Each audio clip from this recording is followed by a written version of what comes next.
మొన్ననే నేను ప్రస్తావించాను. ఒక కానిస్టేబుల్, సాధారణంగా సిసిఎస్ కానిస్టేబుల్ అరెస్ట్ చేసి తీసుకొస్తుంటే ఒక దొంగ చివరికి ఆ కానిస్టేబుల్ని కిరాతకంగా పొడిచాడు. మామూలు కిరాతకం కాదు, అరాచకం అన్నమాట. అంత దారుణంగా ఆ కానిస్టేబుల్ ఆసుపత్రిలో ట్రీట్మెంట్ తీసుకుంటూ చనిపోయాడు. దీనికి కారకుడైనటువంటి రియాజ్ అనేవాడిని పట్టుకున్నారు. ఏఆర్ కానిస్టేబుల్కి తీవ్ర గాయాలు చేసినటువంటి రియాజ్ని అదుపులోకి తీసుకున్న తర్వాత అతన్ని ఆసుపత్రికి తరలించారు, నిజామాబాద్ ఆసుపత్రి దగ్గరికి. ఓ యువకుడితో ఘర్షణతో రియాజ్కి గాయాలైనయట.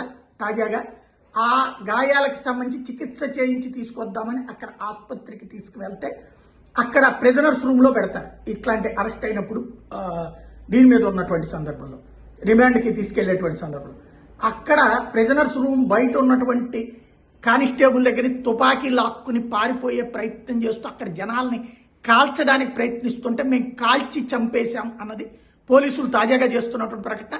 డీజీపీ శివధర్ రెడ్డి కూడా అదే విషయాన్ని తేల్చి చెప్పారు.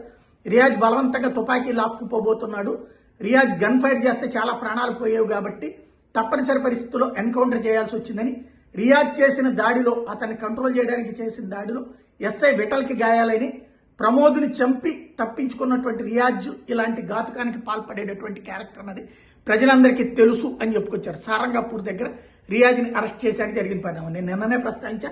ఇట్లాంటి వాళ్ళని కనుక వదిలేస్తే రేపు పొద్దున చాలా డేంజర్ అవుతుంది, ప్రమాదకరమైన పరిస్థితి వస్తుంది. చివరికి ప్రతి ఒక్కడు పోలీసుల్ని పొడిచి పారిపోదాం అనుకుంటాడు. ఇట్లాంటి వాళ్ళు ఎన్కౌంటర్ చేయడమే కరెక్ట్ అయినటువంటి పోలీసుల్ని అంత కిరాతకంగా పొడిచి చంపేటటువంటి రాక్షసుడు బ్రతకడానికి అనర్హుడు అన్నటువంటి. ఇప్పుడు పోలీసులు ఎన్కౌంటర్ చేశారు. సరే, వాళ్ళు చెప్పేటటువంటి దాంట్లో ఎంతవరకు వాస్తవం అంటే నమ్మే వాళ్ళకి నమ్మినంత. బట్ ముందు ఇలాంటి రాక్షసులు ఎవడు కూడా చాలా ప్రమాదకారులు. పోలీసుల్ని సైతం పొడిచి చంపేయగలిగితే ఇక పోలీసుల మీద నమ్మకం ఏముంటుంది?